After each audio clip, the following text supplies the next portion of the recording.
आज जामिया इस्लामिया मुआज बिन जबल के चतरी और उनकी चारजवारी में, उनकी साये में हम रियासत की जुल्म और बर्बरियत को, हुकूमत की जबर और बर्बरियत को चैलेंज कर रहे हैं।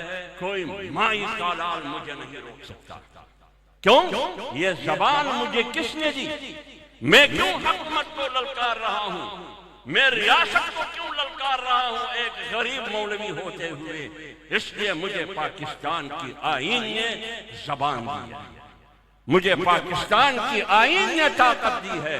और ये ताकत पाकिस्तान के आईन में किसकी मरहूनी मिन्नत है?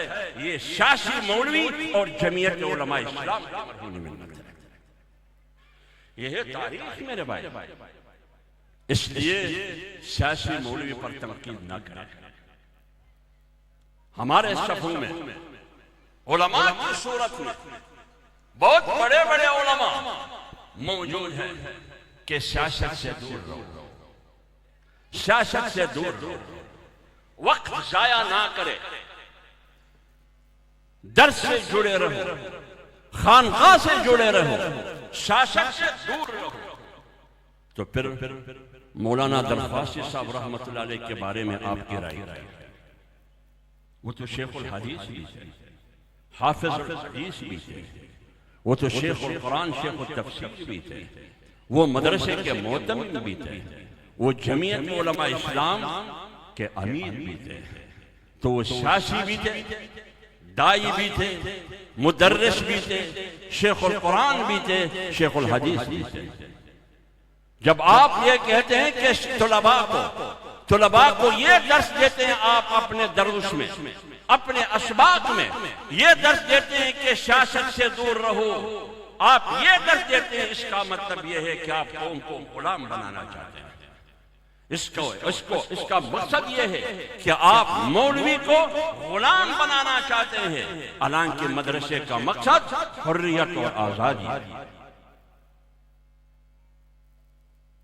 ठीक है, मान लिया।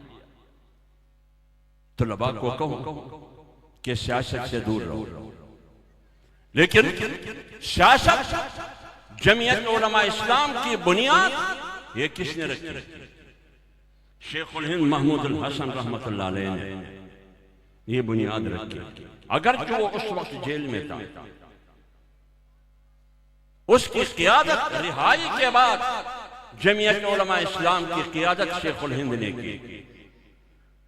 तो शेखुल हिंद दारुल उलूम देवबंद का इब्तिदाई तालिब इल्म है, तो तालिब इल्म भी था और जमीयत उलमा इस्लाम का अमीर भी था। शेखुल हिंद शेख भी था और जमीयत उलमा इस्लाम के अमीर भी थे। मौलाना कासिम नानोतवी रहमतुल्लाह अलैह ने मुज़ाहमती सियासत भी की अंग्रेज के खिलाफ, और तालीम और ताल्लुम के मैदान में हुर्रियत और आजादी का दर्स दिया। तो जब आप ये कहते हैं कि सियासत से दूर रहो मौलवी साहब, आप अपने तुलबा को दरसगा और दुरूस में ये कहते हैं कि सियासत से दूर रहो, फिर आइंदा के लिए ये नहीं कहना कि मैं देवबंदी हूं, फिर शेखुल हिंद का नाम नहीं लेना, फिर मौलाना कासिम नानोतवी का नाम नहीं लेना, फिर मुफ्ती किफायतुल्लाह का नाम नहीं लेना, फिर मौलाना हुसैन अहमद मदनी का नाम नहीं लेना। ये सारे सियासी उलमा थे, लेकिन सियासी उलमा के साथ ये मुदर्रिसीन भी थे। मौलाना अहमद अली लाहौरी कौन था? 12 जुल्दों पर मुश्तमिल कुरान की तफसीर है उसका, तो वो तो सियासी भी थे। इसलिए दीनी मदरसा हो या सियासी मैदान में जमीयत उलमा इस्लाम हो, ये हमारी जिम्मेदारी है कि ये दोनों सिलसिले दारुल उलूम देवबंद से हमें वरसे में मिले।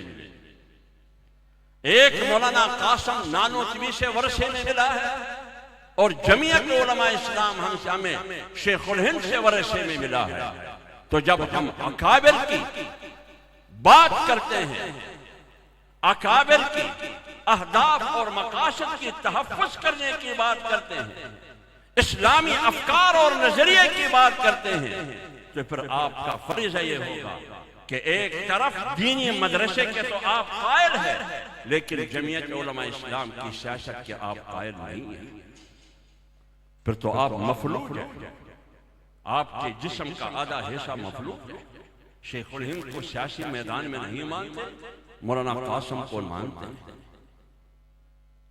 हमें जमीयत उलमा इस्लाम को भी मजबूत करना होगा और हमने दीनी मदारिस को भी मजबूत करना होगा। इंशाअल्लाह अज़ीज़, जब उलमा जिंदा रहेंगे, जब दीनी मदारिस जिंदा रहेगी, इंशाअल्लाह अज़ीज़ इस्लाम का बोलबाला होगा। कोई भी दीनी मदरसे को खत्म नहीं कर सकता, कोई भी इस्लामी सियासत का खात्मा नहीं कर सकता।